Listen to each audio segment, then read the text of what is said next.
মা কেন এত দামি জানে না সকলে, বলো মা কেন এত দামি জানে না সকলে, বলো জানতো যদি পড়তো দেখে কোরআন হাদিস খুলে।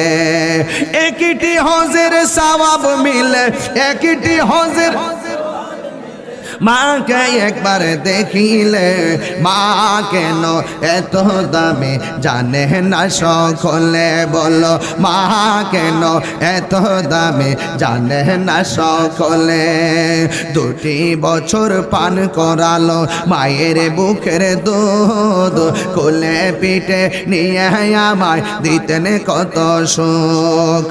2টি বছর পান করালো মায়ের বুকের দুধ, কোলে পিঠে নিয়ে আমায় দিতেন কত সুখ। সেই মায়ের